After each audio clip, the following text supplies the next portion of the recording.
I'll say 80% of the time as a face-to-face agent, when you get inside the house, you're gonna probably close on it. It's really at the door you need to overcome the silly objections. Kind of like over the phone, same thing. Yeah. All right, what up, y'all? John Wetmore back. We got another episode ready to rip of the Insurance Insiders podcast. CEO of True Wealth Financial. How you doing, Mike? Everything good, bro? Yeah, man. How about you, man? Man, life is good, dude. Life is good. If I could get as jacked as you, it'd be better. I actually, see, I crossed my arms like that. I did. Clients Is that the move? The clients do. Got to cover it up now. Man, it made it bigger, just so you know. No, man, I'm doing great, man. How about you? Dude, life is good, really, honestly. Yeah, we got the journey, and we got 8% next week. We do. Look forward to seeing you guys for sure. Oh yeah, and we're getting out there. I'm going Tuesday. Nice. So I'll be there a little bit early and get ready and set up and all that jazz. So yeah, so it'll be fun. It'll be a good week. There you go. Nice. I'm gonna go make a mess in the golf tournament first too. Are you good at golfing? No. But I'm enjoying learning it. Yeah. But I would not call myself good. Yeah, I'm not the worst in the world anymore, but I'll hit some good shots, but I'm not consistent with any of them. Golf is my next thing. I'm actually in the process. It sounds crazy, man.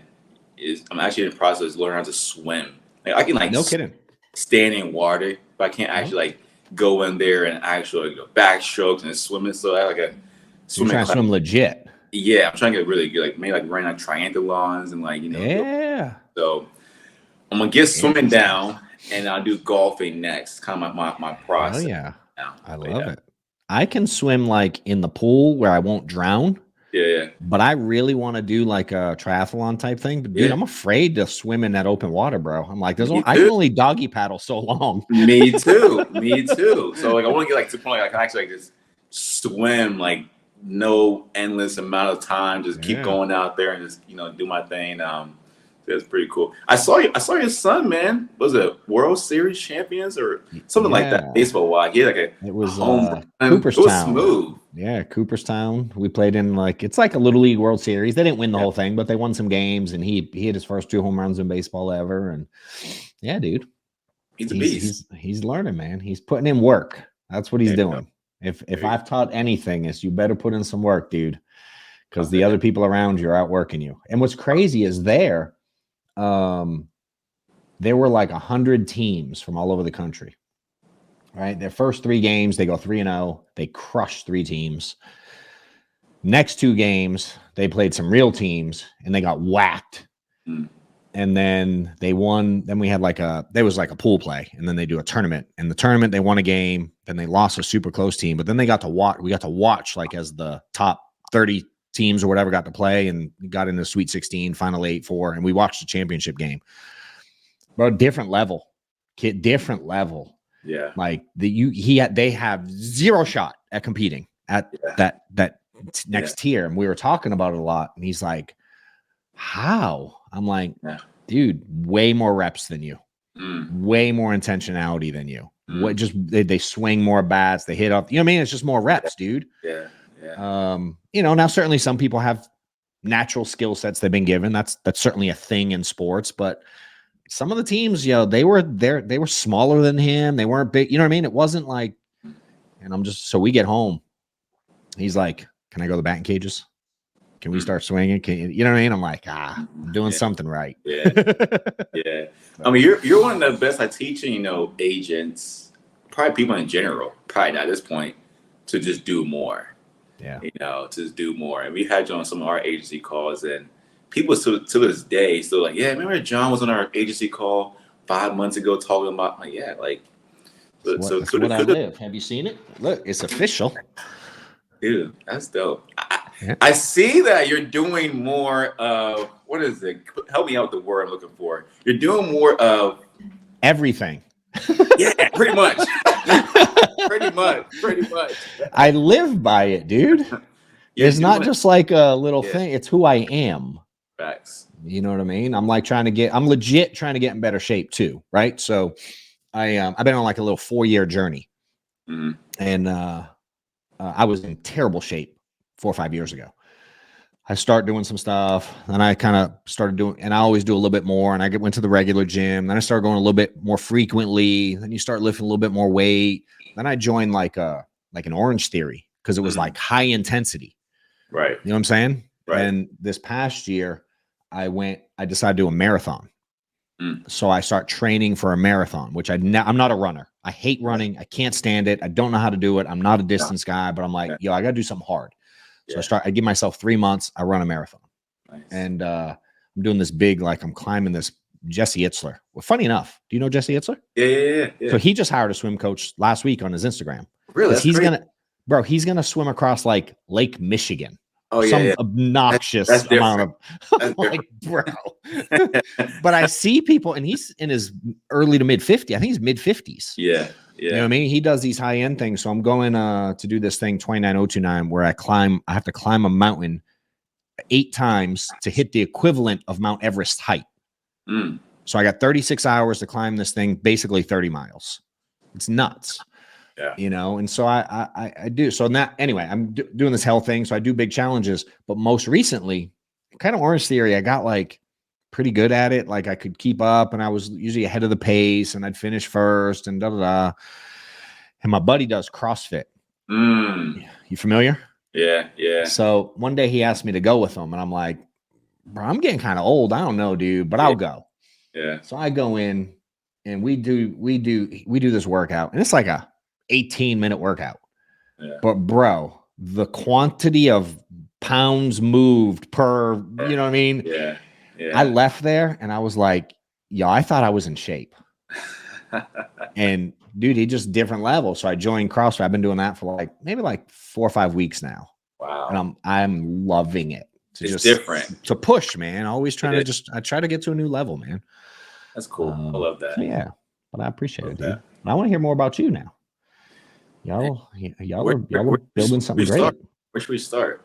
Let's man, I would like to start with Pete. You know what's funny is as deep as we can get on like building something big and getting rich and doing all kinds of stuff. Like, do people watch the sales training stuff?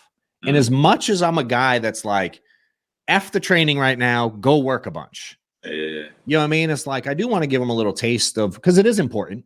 I mean, I think intentionality in sales and doing the things you've done are certainly a big piece of this. I think my opinion is people value that too much too soon. For sure. You know what I mean? But so let's start there. And then, and if you want to give a little overview of how you got into the insurance business first, give them a little background about you, because I didn't do a great job on the intro. I just said, what's up? So, but I know you're running a behemoth. You're building a big company. You sell a shitload of insurance. You and your partner, we're working with scheduling with him too. Yeah. One of my favorite things about you, dude, is you're like such a student of the game. For sure. Every time I see you, bro, you're like, how do I learn more? What do I do? You're a do more kind of guy too. Exactly. You know, so, but give him a little background and let's get into this little sales stuff. And then I'll just be curious and ask you some stuff. Sounds good, man. I appreciate that. So yeah, Mike, obviously, here in Columbus, Ohio, graduate from OSU here in Columbus. Oh, I forgot about that. You know, my daughter graduated there. Really? Yeah.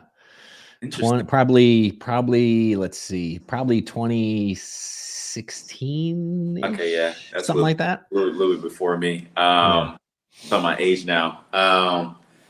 Born in New York, both my parents from Ghana. That's where I get my work ethic from. Just seeing them go from Ghana to United States and working odd jobs to make enough funds for me and my 3 brothers. You know, it definitely was an impact on my life. Graduated high school, went to college. It took me like 6 years to get a 4-year degree. Luckily, on the degree doesn't say like how long it takes to get the degree. You know what I mean? Started in insurance as a senior at college at OSU. Hopped into the industry. I was told to literally just door knock leads all day long. No set appointments, just door knock the leads. And I was actually told to drive from Columbus to Cincinnati, Ohio. It's about 2 hours away from my house, Monday through Friday, and door knock leads every single day to make sales. So with me being like a college student, broke with multiple O's, I was like, man, if this is the way to make money, and my coach, he's doing pretty well. Let's do it. See what happens. So my first 3 months in the industry, like it was like buying leads, breaking even, buying leads, breaking even. But I really, as you know how it is, John. Yeah. When you hear that, you know that there's something going on, either activity, skill set, or a mindset. Usually, what it is, the three things that is stopping that agent to get to that next level in their business. So for me, it was just activity. I was not putting in nearly as much hours in as I needed to. For example, like I would go to the gym as a college student for like 3 hours a day and then hit the field for like 4 hours and like kind of correlate that to like making it wasn't working. So I decided, cut off all the options, went all into the industry. And after month 3, I started seeing more sales. Month 6, started making like 10 grand a month. And then after month 6, man, it's just been up since there. My first years wrote around, I deposited about 140, about 225 AP, give or take, around there. Second year, helped over like 300 families my second year. And after my second year, I started to build a agency with Jalen and True Wealth Financial. And we now have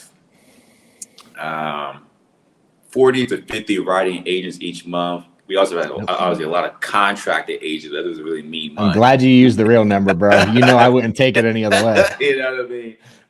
We did about 450,000 in sales last month. Just only just final expense, face over the phone, not strong for annuities or 10K an agent. Stuff. Yeah, exactly. Strong. And our goal is to be at $1 million a month by December of 2024 this year. So it's happening. It's building. Obviously, we have some good partners. So, Roger Short, Roger and Cody and stuff like that. Obviously, you too, man. Like you said, every time me and Jalen, we talk to you, man, like we're literally like definitive questions. And the first time we saw you 2 years ago, maybe 2 or 3 years ago in Cincinnati, in a minute. It was more like, hey, how do we produce as an agent? Yeah. Now, when we saw you last year, or I think this year in Texas, it was more, hey, how do we scale the agent to do more? Yeah. You know what I mean? So it's cool how over the years is like when we come to you, it's different things we're dealing with that we want to get your insight on. Yeah. Y'all skipped lunch for that. I remember it. It's funny at these events. Like I like the events and I love that Cody puts on lunch, but it's funny how few people use that time to gain valuable knowledge. Exactly.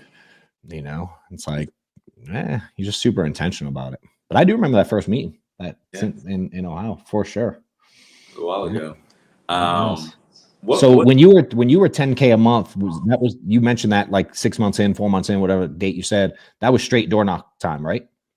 Man, so I would literally just go out there. So I was at that time, I was buying direct mail leads on a current order. The cool thing about that time, direct mail leads will be on a recurrent order. I think right now the industry is more, digital, like Facebook leads, stuff, transfer, stuff like that. But at that time, man, like the direct mail lead order was going to come out of your account. You had to buy the leads every single week, no matter what. So like you were forced to buy leads, or if you stopped it, it would put you in a bad spot because then you wouldn't have the lead flow coming in consistently. So that concept ain't changed, bro. I know. That concept's still the same. What I wanted to do, just because not a lot of people have experience in it, I grew up in the business door knocking, bro. I was trying to book appointments, but I was scared of the phone. I wasn't that good at it. And so I door knocked a lot, dude. I sold a ton of insurance knocking on doors. So I'd love to hear just a quick little quote unquote, we're going to use magic words like the script you know what I mean? But just how do people make 10G if they want to bang on doors? Because for sure, dude, I send people still to this day. We just put out a video yesterday. Yeah. It won't be yesterday by the time this comes out. But real time, me and you talking, it went out yesterday. And a girl came to my event here. I do these like sales events here in my office. And she was struggling with money, dude. And I was like, hey, go out, knock on doors in my office complex. Yeah. And see, and I'm telling you, you'll get something. She made a sale there. And then I taught her to do it, how to do it. But I want to hear yours, so I'm not going to say mine. Yeah, for sure. And dude, she was trying to deal with, she had a financial issue. She had to pay off like ASAP. Yeah. Made like $3,500, dude, the next day. That's simple, man. On a cold door knock, bro. It wasn't even so leads. simple, man. Yeah, so I would love to hear your approach. What up, y'all? Officially releasing my book. You can go on and order it now at johnwetmore.com or click the link below. It's where I go over the 6 basic principles I implemented to go from a struggling agent for my first couple years to issuing nearly $500,000 a month pen, go through stories and examples and exercises that you can do to implement for yourself. Appreciate it. Again, johnwetmore.com. Get yours. Later.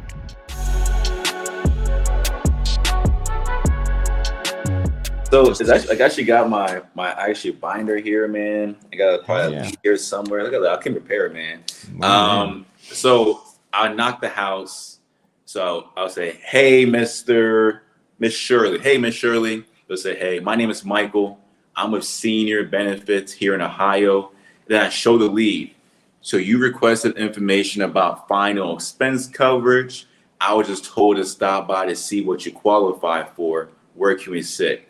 Once I say, where can we sit, I wipe my feet off and I'll lean into the house so that I show like I'm actually meaning business here.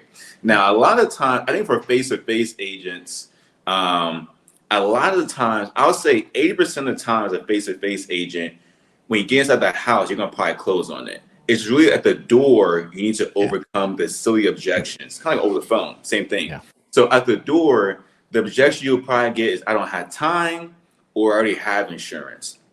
And I always tell agents, like, I train agents to use the same rebuttal for both of those. And it's like this. So they say they don't have time. Hey, I completely understand. You agree with them. Mm-hmm. Quick question for you. They say yes. And I hand the lead over to them. And I say, is this your information right here?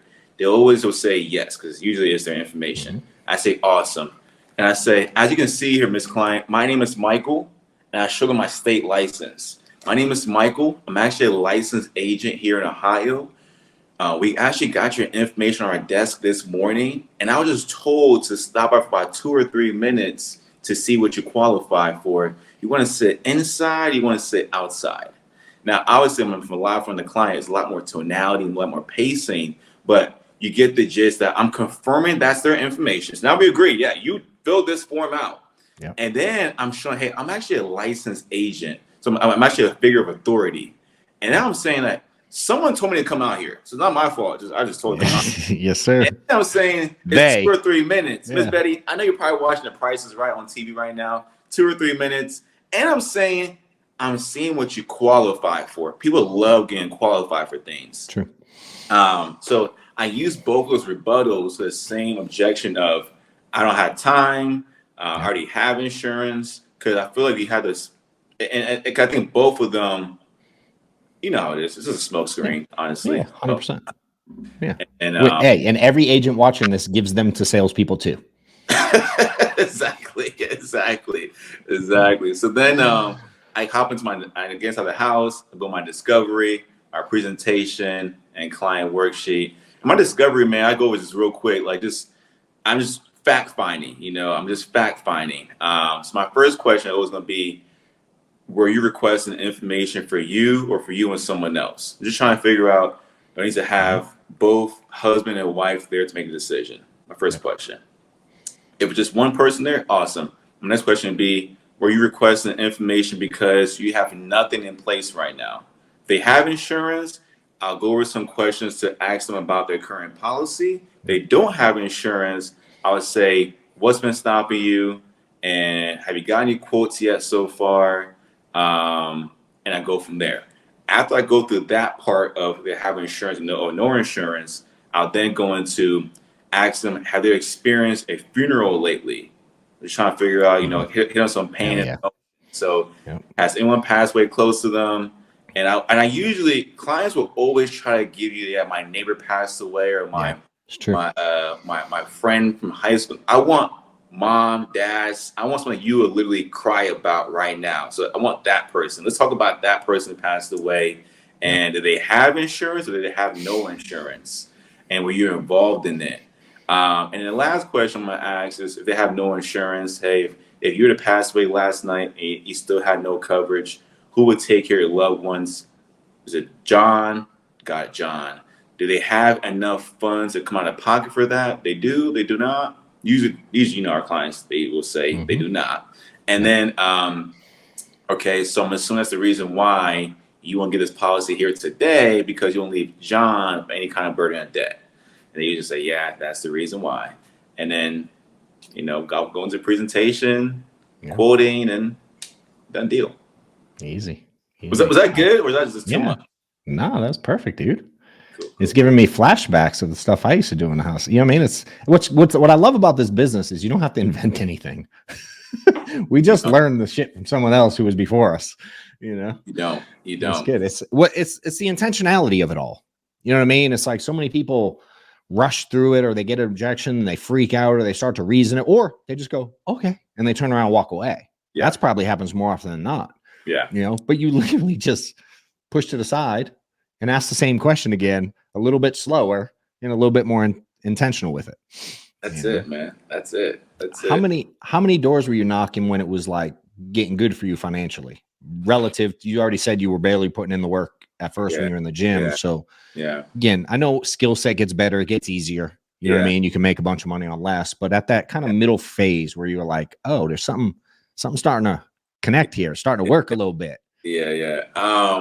Man, first of all, I was making a lot of money in the beginning. I was spending a lot of money, because I was like, I never really had money before. I was spending a lot of it just on fruitless, stupid stuff. But got it. Yeah. I would say when I was in my prime time years of selling, I would say, on a 15 minimum, 15 on average, I would say. Because there's some days you already know, John, you may knock on 10 doors, you get inside of 5 out of 10. Everything's a long day for you that day. But I would say 15 on a day was like, man, it's not popping today. I would say 20. You know what I mean? But I feel like as a face-to-face agent, like I said, I was just door knock. I was only trained just to door knock. Yeah. I wasn't trained at that time to a bunch of companies do that, dude. Set appointments and stuff like Yeah. But I know for you, like I heard your story. You got into a part where like you were actually like, okay, I'm trying to scale this, and you're like booking appointments, kind of pretty much picking. Ideally, I didn't want to door knock forever, bro. Yeah, exactly. But I was willing to do it to pay my bills. You know what I mean? But I'm like, I don't want to run this route. And the same thing with the girl I was telling you about last week. What I add to that now is when I have agents that need to. Door knocking still an option. I don't care if it's a digital lead. You can still bang on a door. Right. Certainly when you're working out of state, it changes it up a little bit. But for me, what I add to people who need the money. If you're making money, it's working, don't change nothing. But if you're like, I ain't got no money, dude, if you have any kind of lead, why would you not knock on the neighbor's doors and be like, yo, I'm working with your neighbor Mike. Just want to see if you need some insurance. Man, that works, dude. I took her and I'm like, knock on at least 4 neighbor doors, because then you can go from 15 or 20 in a day to 30, 40, 50 in a day, because the drive between each knock isn't as much. It's more efficient. You know what I mean? And dude, the stats are out there. Everyone's heard them at how few people have enough insurance and the gobs of people that have none. You know what I mean? So like chances are, dude, every other door you knock on, they don't got any coverage. Exactly. So it's, you know what I'm saying? It's like, so for me, it's if you're in a position where you don't have the money, you got money to invest, a different game plan. Yeah. And I think that I always tell, we have a few face-to-face agents now. Yeah. A lot of our agents are doing telesales, but a few face-to-face agents now in our agency. And I told them, like, the name of the game is the numbers. Like, you want to have as many leads as possible in one county.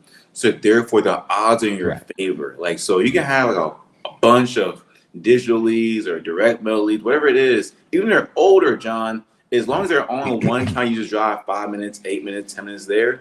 Like the odds are always going to work in your favor. And I feel like if you're working from 10 to like sunset, which could be like 9 o'clock sometimes, it's almost inevitable for you not to walk into at least 1 or 2 sales just waiting to happen for you. Like I remember Jalen used to do, we call it T-knocks, where you do knock the house next to the lead. Next and across. Yeah. His biggest sale he's ever had to this day was off a T-knock. He actually wrote an annuity in his first year as an agent off a house next to the lead for like almost like $8 to $9 grand in income off a T knob, like I not never in heard the that term lead. before. I like that Yeah, though. T T knob. knock. Yeah, yeah, This makes T. Yeah, sense. Yeah, yeah. yeah, I get it. Yeah, I never heard of it though. I just like get the neighbors around. You Right, know what I mean? But I right. like it. I like it. Y'all named it. But it's cool, like how he just like this activity, like you said, activity always wins, man. So like the Yeah, fact that he just went above and beyond yeah. house next to it, it's amazing. And that's, dude. I like the telesales world. What frustrates me is when people are in telesales and they don't have enough leads, and then they just sit around. Mm, And I'm like, you can get off your butt and go knock on their door. yeah, You know what I mean? Like there's options, dude. yeah, And I just, again, if you're making a bunch of money, who cares? yeah, Do you? yeah, You know what I mean? But there's so many agents that are broke that are also unwilling to get out there because they're like, I do telesales. yeah. I'm like, well, technically you don't when you're sitting down watching TV. That's not telesales. Let me ask you this: Television. if you were to do it all over again, know what you know now, would you do telesales or would you do face to face? I loved face to face, dude. Me too, man. Me too. I ain't mad at people that do telesales, but it's so different. It's so non-personable. It's just Yeah, they can hang up on you or click the get off the Zoom so much easier. It's harder to navigate, you know what I mean? Like the rapport part of it and build it's just different. Not that it don't work, because it works. We have people printing money with it. literally. You know. But again, I liked the way I did it. And dude, face-to-face sales is never going to go away.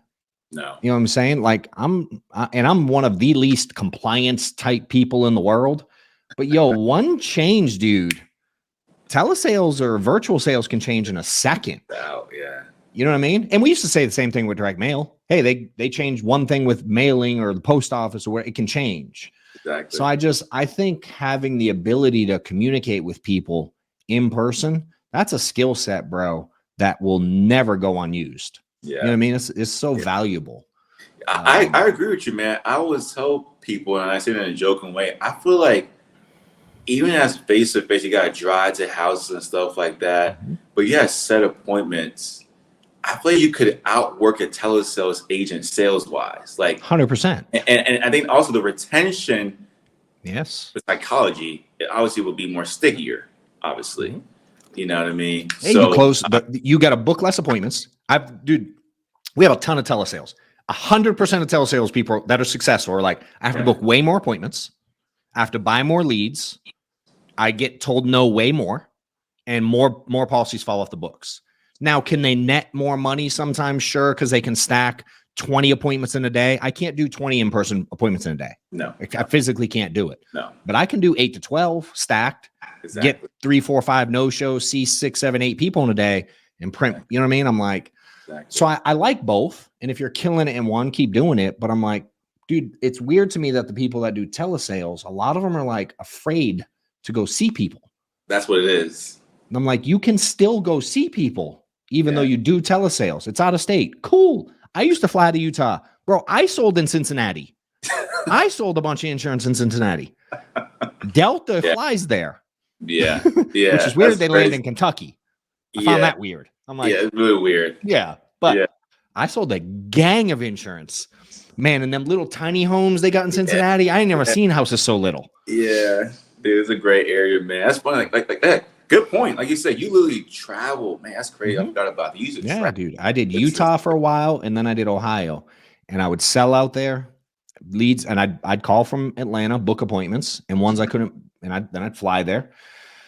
Dude, I was dialing in the airport on my flight over, and I would spend 5 or 6 days there, and I'd kill it, and then I'd fly home. And while I was out there, I would also recruit. So we built a massive team in Ohio that's still around to this day. Because of that, millions and millions and millions and millions and millions of dollars a year in premium. That group in Ohio is probably doing, bro, I bet $1.5 million, $2 million a month. They do a lot of volume a month. You know what I mean? That just came from that. Now, other guys built a lot of it, but I got the ball rolling. You know what I mean? I found a couple players, and then a dude took it over, but man, I learned so much from in home, as they old school calls it, kneecap to kneecap. You know? Kitchen table sales, bro, or garage or wherever. Exactly. I always tell folks sometimes for face-to-face sales, you cannot sell unless your feet is underneath the table. You know, I think a lot of agents try to sell the door and stuff like that. Like that's not happening. You gotta get inside the house and then go from there. Yeah, let's turn off sales mode and get in the kitchen. Exactly. Things happen in the kitchen, dude. Exactly. For sure. I love it. Well, hell, man, let's get into some telesales stuff, though. I know you guys are killing it there too, so we may as well give it to them, bro. For sure. You know, same thing. Script that. Yeah, dude. If you want to do a booking appointments, you want to do the sales side, you pick, bro. This is your world. I'm just living in it right now.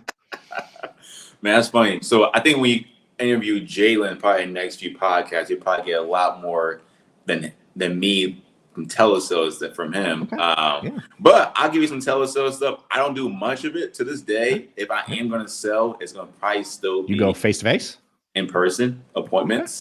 Okay. But then give them what you've learned as an in-person sales guy that converts or doesn't convert to telesales that worked well for you. I mean, maybe the changes you had to make, things like that. Go that angle if you want. What I would say is that because I still train agents over the phone, because I think selling insurance is selling insurance. Selling, bro.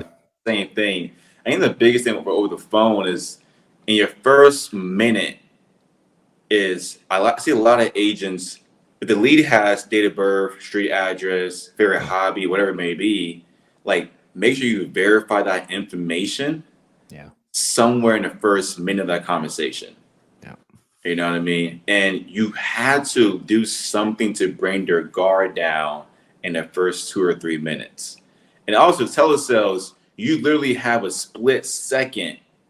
If the client said they're not interested or they already have insurance or it's a bad time, you have a split second to rebuttal back. So for example, so the client says, it's a bad time. Hey, I completely understand it's a bad time. Quick question for you before I hang up the phone on you. Something like that. Hey, like something like that. To get them to like, okay, what's your question? Like I feel like you know how we're rebuttaling, man. Just agree with them. Yeah. And you got to find a way to buy time. Exactly. So like I'll say it again. Like client says, hey, I don't have much time right now. Completely understand. Quick question for you before I hang up the phone on you. And the next question has to be something really, really good. Like a really, I'll call it, hey,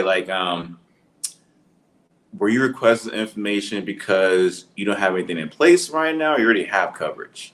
Yep. Now they say they have no coverage. Then you got hit on a pain point. Man, you have nothing? Like, wow, nothing at all? Because these programs that people are requesting information about, everyone is enrolling into it in your area. What's the reason you have nothing right now? I'm so curious. Like, as you know, John, you're just trying to push the sale along because you know dang well the client does have time where you're probably their 10th or 15th call they've had that day. My opinion is if they didn't have time, they wouldn't have picked up. That too. It's just another smoke screen, dude. And maybe they don't have 3 hours, but they had enough time to pick up. That too. And they sure didn't expect to be on the call for 1 second. That too. You know what I mean? So there's built-in assumptiveness that they had at least a few minutes or they wouldn't have picked up. Mm-hmm. And as you know, over the phone, man, the tonality and the verbal pacing, the verbal pausing, it's at an all-time high. Like for example, you're asking a client in your discovery, your fact-finding over the phone, like, hey, Miss Client, have you experienced a funeral lately? And they say, yes, I have. Like, I'm going to slow down, man. So sorry to hear about that. Who passed away close to you? They'll probably say, my father, John. I don't know why I keep saying John. My father, Tony. It's all good. I can handle it. And then they'll be like, man, I'm so sorry to hear about that. And I allow that awkward silence, pause, allowing them to let them reflect on that person passing away. Let that moment of weirdness, I guess, silence sink in. Or even better yet, we ask the client, hey, right now you don't have anything in place for yourself. If you were to pass away, let's say last night, who would take care of your final expenses today? They say, Tony. Got it. Is Tony in the spot right now, financially come out of pocket to pay for that? No, he's not. Wow. Okay. Okay. Got it. Okay.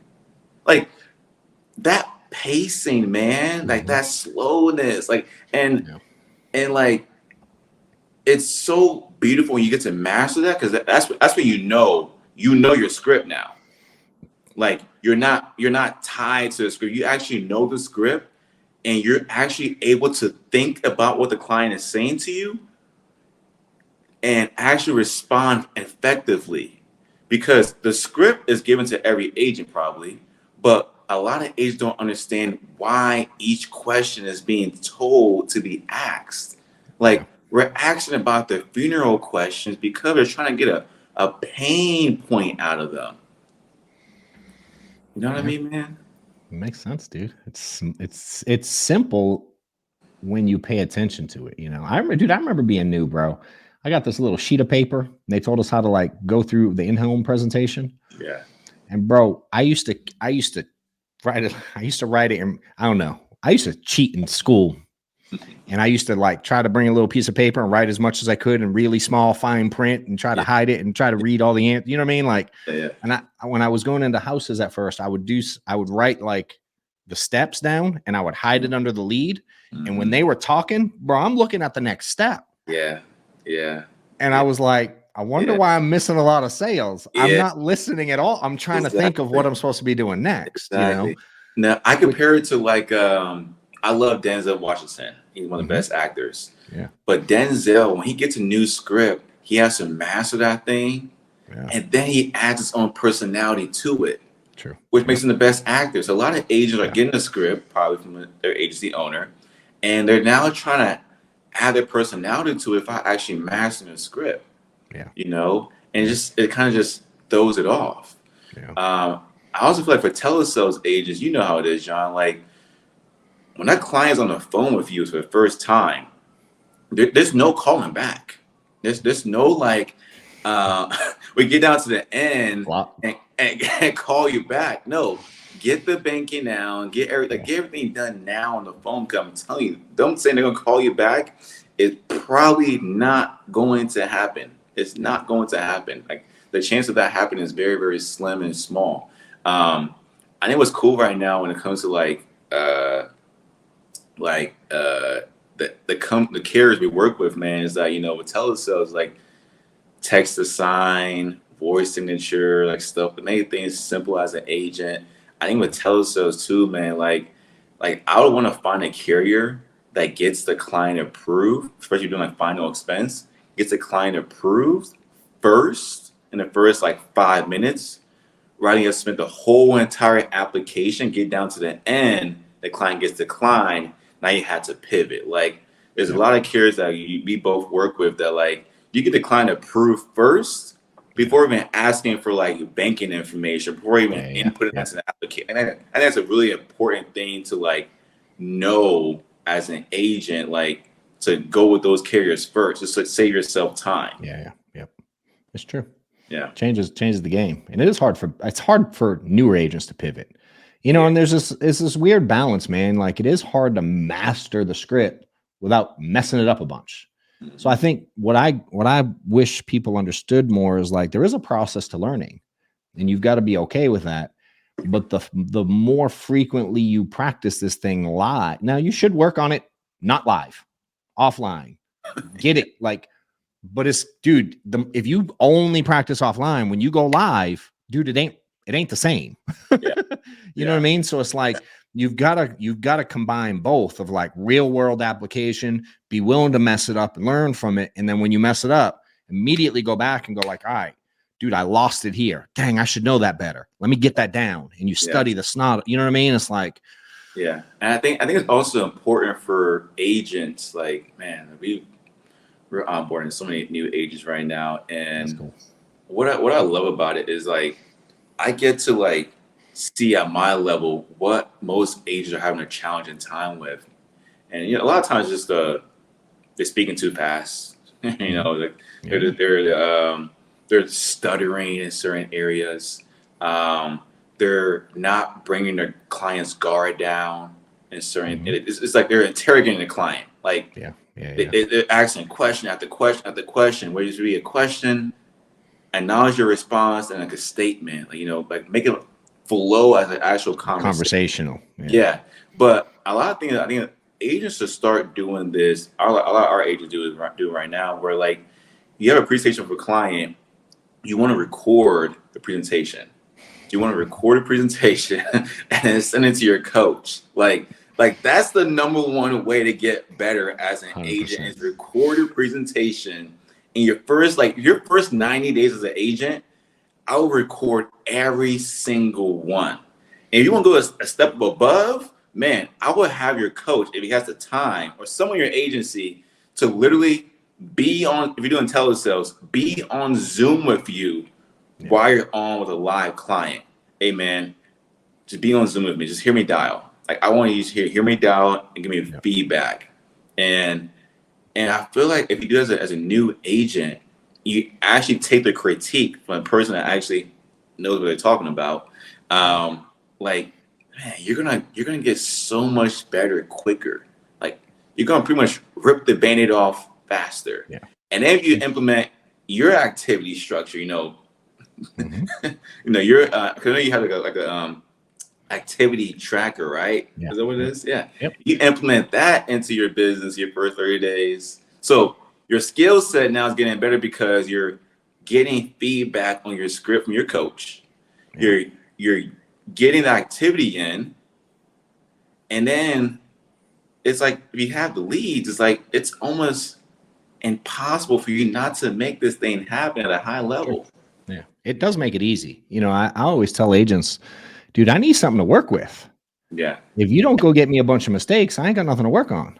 Exactly, man. You know what I'm saying? So like when we get agents started, I've always told them, because I want to set the right expectation. You know what I mean? I don't want them to, it's a weird balance, dude, because I don't want them to have the fear of be like, I made one phone call, I got this objection, can you get on and train me?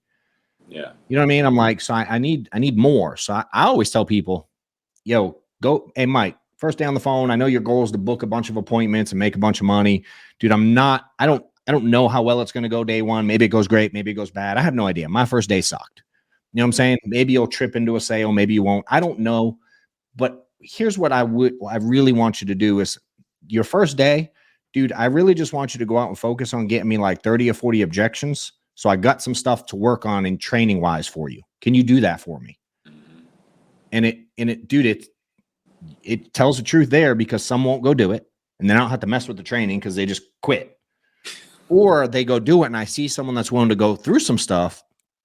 And now again, you send me some recordings and then you find out of 30, 40, you only got like 4 different ones. Exactly. You know what I mean? I'm like, all right, cool. Now we can start making small tweaks. Exactly. You know what I mean? And it's, I just wish more had, and what's cool is you don't even got to know what the hell you're doing. You listen to your recording, you will know in a second why they hung up on you. You'll hear it. Literally. You'll be like, whoa. Now you might not know exactly how to implement things, but you'll understand differently because you don't quite say what you think you're saying. Exactly. You're like, where'd you get that from? I did not train you to say that.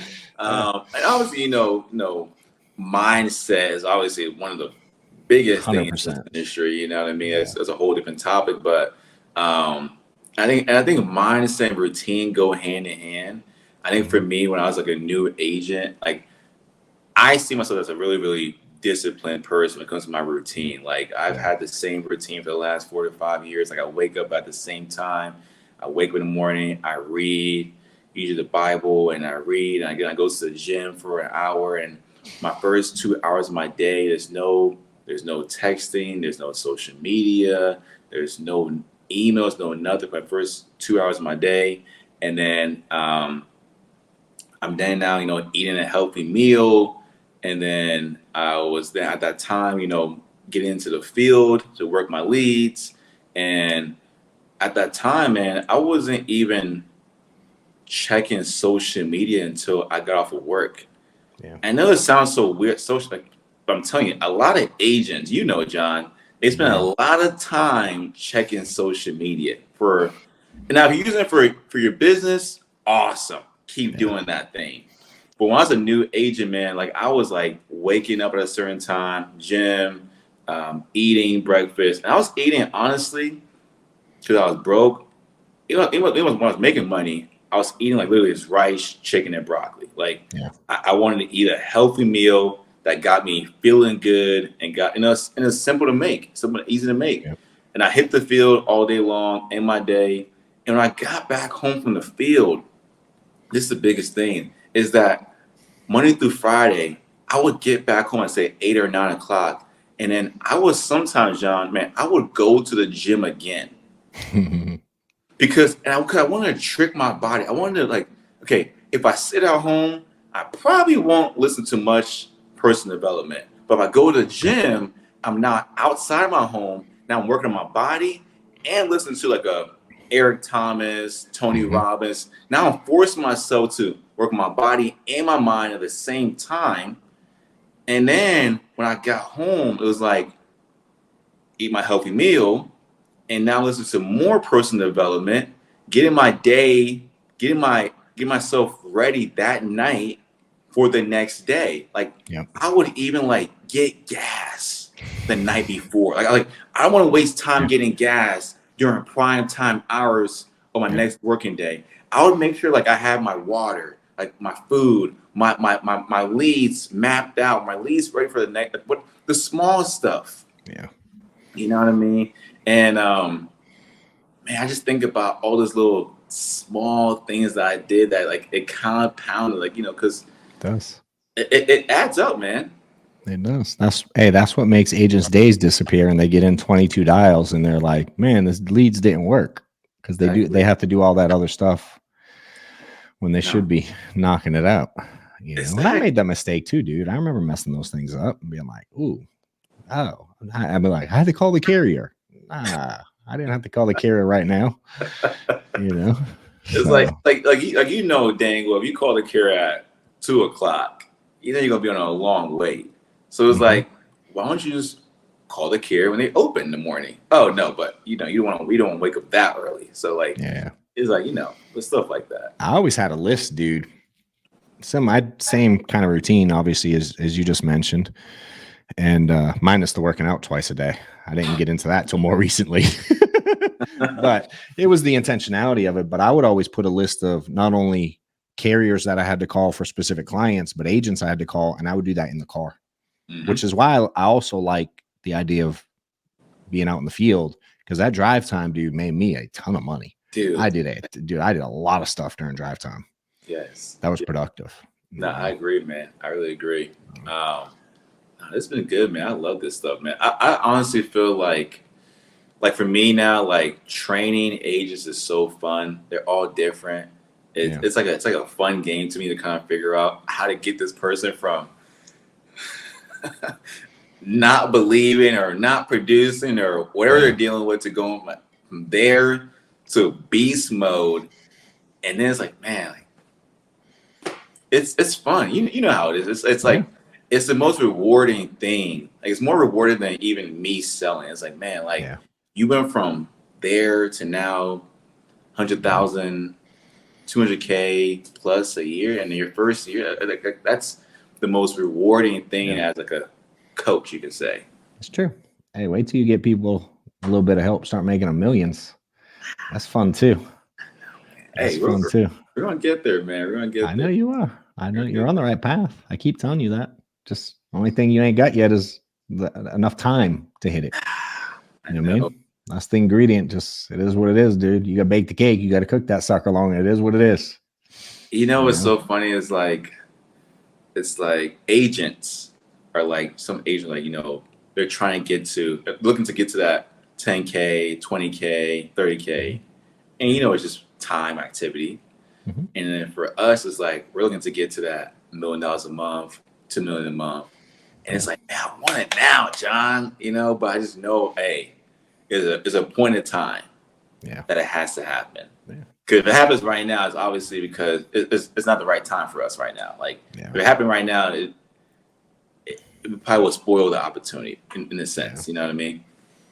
Beautiful thing about this journey so far, and I've seen this with a ton of my buddies too, is it doesn't grow like I don't know the right word, but it takes like massive jumps. It Mm-hmm. doesn't grow like incrementally, I think is the word I'm thinking of. I don't know if that's the right word, but Yeah. it don't go from like 100, 150 to 200 to 250 to 300 to 350. That ain't how it worked. Yeah. You know what I mean? Like at the beginning, sure. Yeah. But you go from 100, you go to 250 like that.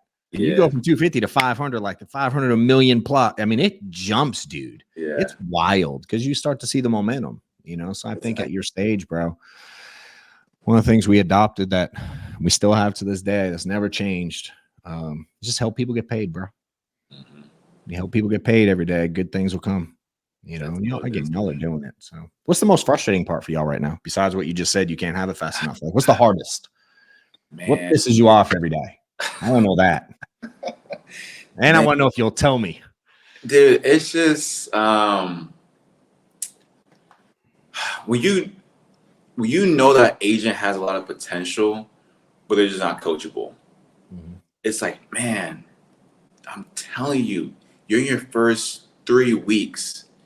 I know you want to quit now, but I'm telling you, just stick it through. By month 6, if I told you about month 6, you'll be earning 10, 20, 30 grand a month. Yep. Would you keep on sucking until then? Like, it's just seeing it through with them. And a lot, you know, John, a lot of them will just give up after week 2 or 3 or 4. 100%. And it's like, sad. Man, like, I'm telling you, like, just stick it through. You got what it takes. Or, you know, they're not coachable because they will bump their head a lot of times with a script or a client and they will not reach out to get help. Yeah. It's like, man, like, I can't be reaching out to you more than you're reaching out to me.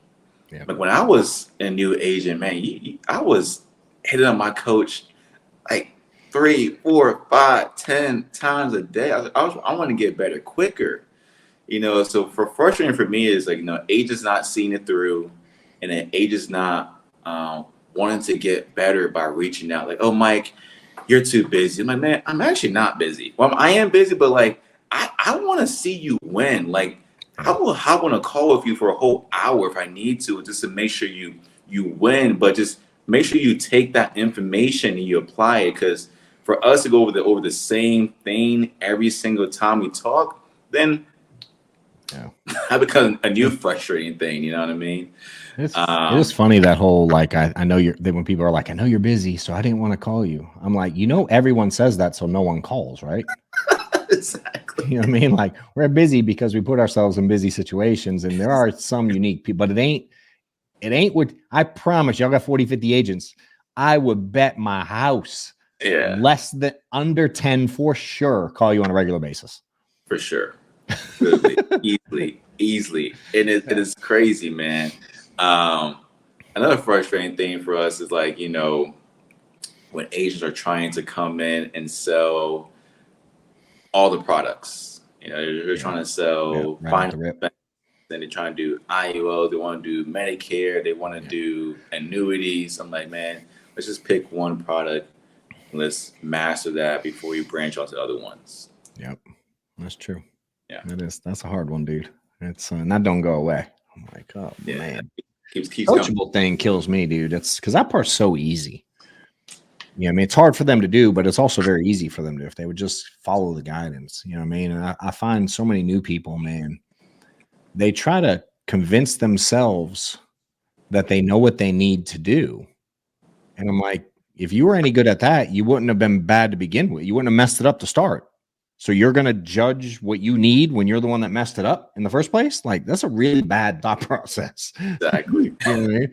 It's like, yo, what do I need help with? And that's I was really good at that piece. Is I don't mind.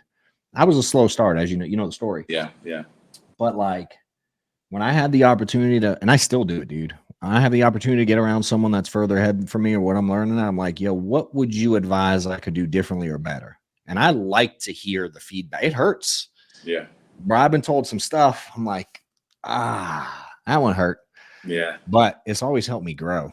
You know what I mean? So I'm like, I can take it. Just give it to me. It's all good. Does anything frustrate you nowadays? Oh, dude, every day, all day, dude. Okay. I stay frustrated, bro. Okay.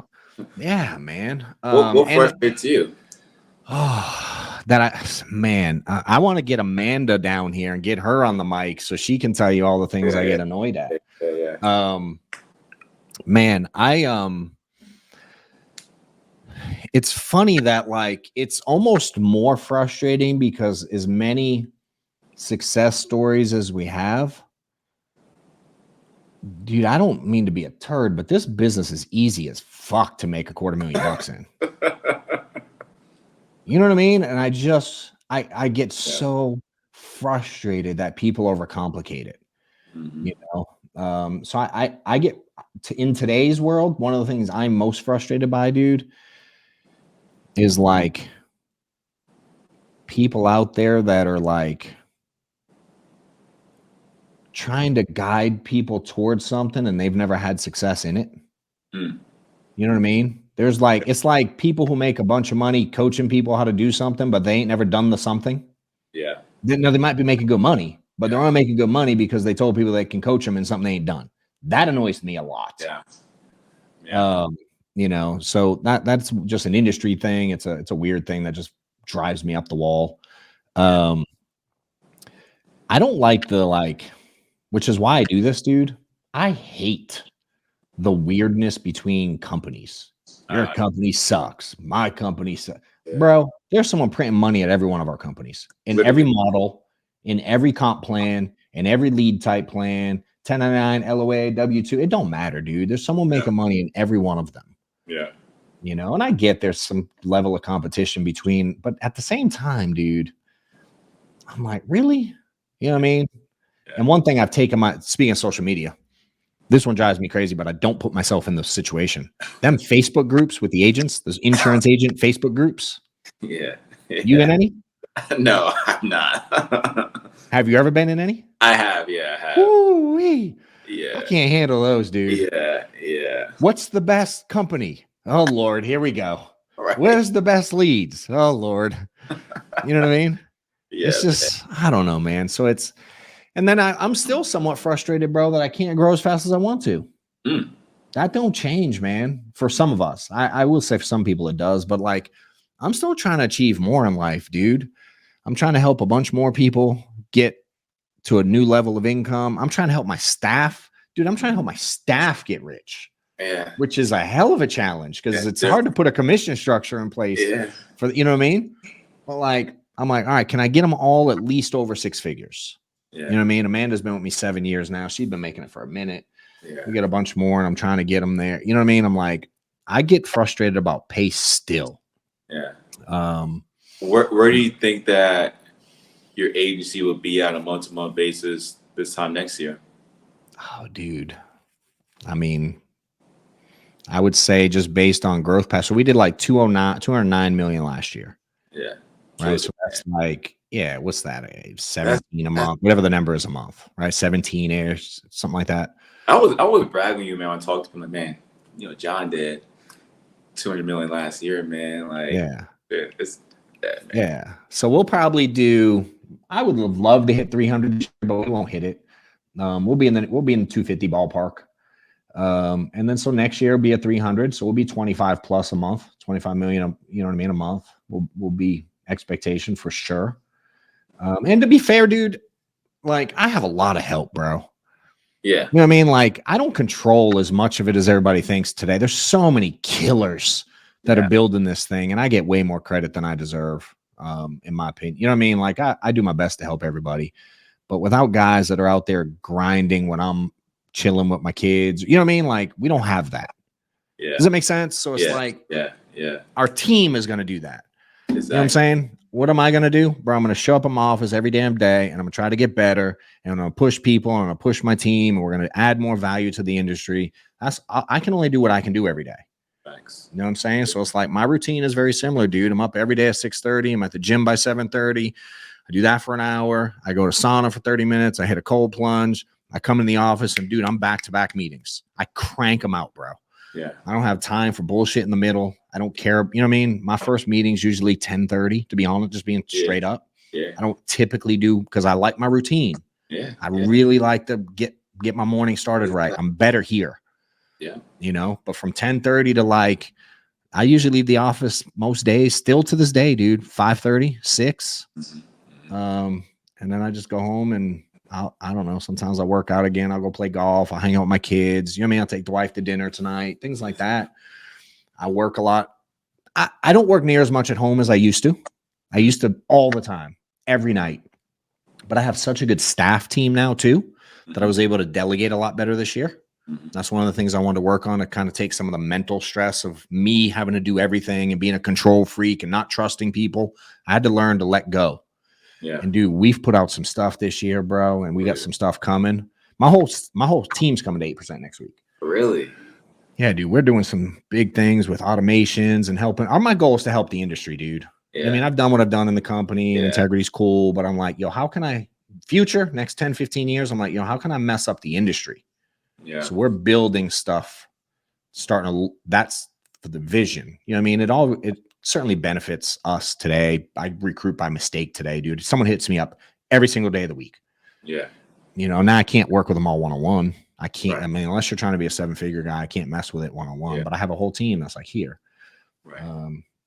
So I think the general frustrations, to answer the question, probably really never change. I try to do my best to become a more patient person, dude, and have a little bit more delayed gratification and give people grace. And you know what I mean? Like, I can tell you have more staff. Cause I kind of like, I'm not gonna say we're the same people, but I have a problem with also being hands-on with everything as well. Mm-hmm. And I'm very slowly realize I can't always touch everything. And I could tell you have a lot of staff now, or you have more people working with you because the training course, you got the book, you got this platform now. And like, I'm like, dang, this dude John is really doing it this year. Like, and like, you're like doing it like, it's only July. And like you're like doing boom, boom, boom, boom, boom, boom, boom, man. You ain't seen nothing yet, dude. I'm telling you. It's so cool to see. Like, I'm like, it is so cool to see, like, because I'm assuming you don't really like this kind of book training podcast kind of stuff. I like doing the piece I do. Yes, but you don't. I'm like great. This, me and you. Yeah, I'm in. Nothing. I like this. Yeah, this is my but to organize it. Yeah, and like all the if I could turn there's equipment here and like who has to edit it and when does it go out and like what colors do we make it and what clips do we pick, dude? I do zero with that. I'm literally like, I want to walk in. Look, they even put together a little thing. I mean, I know you, but my team does it every time. It's like, here's some bullet points. We checked out his social. Here's, you know what I mean? So sometimes there's a little surprise. Like I didn't know the Ohio State thing, even though you're there. I learned it here. So I was going to bring it up, but you did. You know what I mean? So it's like my goal here, I want to come in and talk. That's what I want to do. I'm great at that. Let me come in and talk. Right. And I'm an idea guy. So let me come in, let me go over ideas. Here's what I think we do. Can y'all execute? Now you need me. I'm here because I will figure out how to get some shit done for sure. But if you guys got it, I have to trust, dude. Sure. You know my favorite thing I did this year. Rambled a little bit. My absolute favorite thing. Yeah. By far the best thing I did for my mental health, my team, my company, dude. I quit going to staff meetings.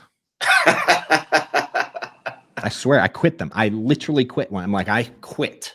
I don't feel like I'm adding.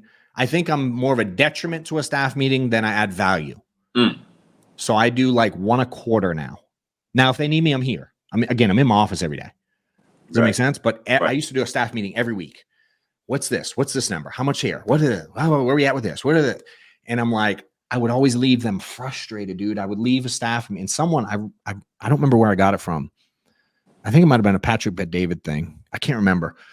Someone told me to write down the top 3 most frustrating things or what caused the most mental energy depletion, if you will. Right away, staff meeting. What came out of my mouth faster than they could complete the sentence. And they're like, why do you do them? Not they didn't know the staff meeting was the answer, but those things, that list, it's like, why do you do them? Dude, I have really good staff. Dude, it is a staff meet. Can't they run it by themselves? You know what I'm saying? And dude, they love it. I love it. they meet every day now for a few minutes. Every morning they connect with each other, get on the same page. Who's doing? And again, if they need me, they call me. They walk in my office. They whatever. That was hard, bro. I've done a staff meeting every week for 8-9 years. Yeah. They're still hands-on. Yeah. Yeah. But dude, all this stuff has come because of that. I backed away and I let people use their talents and I let them think instead of being like, John, what do you? I'm like, no, you tell me. Yeah. And again, if I need to override it, I will. I'll step in. Right. I ain't gonna let you burn my company down. You know what I mean? But that's been. I wish I did that sooner, honestly. Yes. And maybe I'd have done once a month before. But I went from like everyone to I'm doing one a quarter. Now I have certain reports. I need you to send me these reports every week. Simple, basic shit I want to know because I'm anal. You know what I mean? Simple. Right. But yeah, dude, I got rid of what frustrates me. I get rid of them now. The things that frustrate me, dude, I'm learning to move on with them. Sure. They got to go. Yeah. Not that I can't endure things, but again, today's world, dude, I can hire someone to do the things that frustrate me. I want to do what I love now. Absolutely, man. So it's been fun, dude. I love that. So, man. Yeah. It's so cool hanging out with you, man. I'll see you. Yeah. You can be at 8%. You said Tuesday through. When do you get in? Yeah, when do you get in? I get on Wednesday, probably. Wednesday, yeah, Wednesday. Yeah. When do y'all talk? Friday. Me too. What time? Do you know? I don't know. I'm like 11-ish. I'm before lunch. Okay. I'm like 11 something. They push at a good spot before lunch. Yeah, good.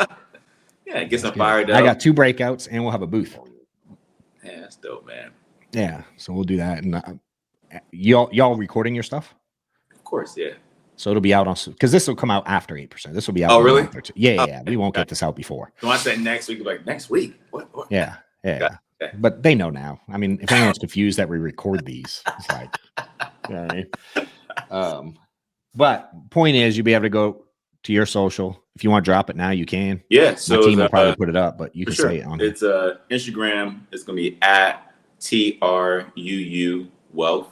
So TRUU WEALTH. My personal is my first name, Mike, MIKE. My last name, KWARTENG. We have a website, wearetruewealth.com. We have our YouTube, True Wealth. We have our TikTok, True Wealth. Love it. We're everywhere, man. I love it. I see it. We'll put it all down. My team will take care of that too. Appreciate that. Thanks, Amanda. Appreciate you. Reese does. Yeah, he does that. Amanda does a lot, but she don't mess with this part anymore. She used to. Yeah. She used to. But yeah, he'll take care of that piece. And dude, any final words, bro? Let you in with whatever you want. Oh man, this has been a great, man. Like I said, it's an honor that you even thought to even have me on this platform, man. I look up to you, man. Like you like really I brag about you. Like you've been like a pivotal piece in my journey, as much as maybe you know or maybe you don't know, but I really appreciate you, man. Honestly, big time. And I'll say this last thing. Like you doing your production right now, like it's not no jealousy thing, but it's more like, okay, that's possible. Like that's possible, and he did it in that time frame. Okay, cool, Mike. Just stick the course, and do it, and I'll get there. And like I said, it's not like jealousy, like trying to beat you, but it's just like, okay, that's actually an attainable target. Yeah. If that makes sense. Hey, you want to hear something crazy? Yeah. So I think I look forward to, like, I'm future looking into people doing big things. So the guy who acquired my agency. Yeah. Dude, they did 25 billion in premium. So my volume, as much as you go like, woo, yeah, I always tell everyone, bro, I'm a rounding error to someone. Yeah. You know what I'm saying? Yeah. It's like, dude, there's so much potential out there, bro. So much. That's great. You know what I mean? I'm trying to get my little piece. For sure. And 5 billion. Yeah, that's different. Plenty of room for you to grab plenty more. That's funny, man. I appreciate you, John. Got it, bro. I'll see you soon. Appreciate you. Yes, sir.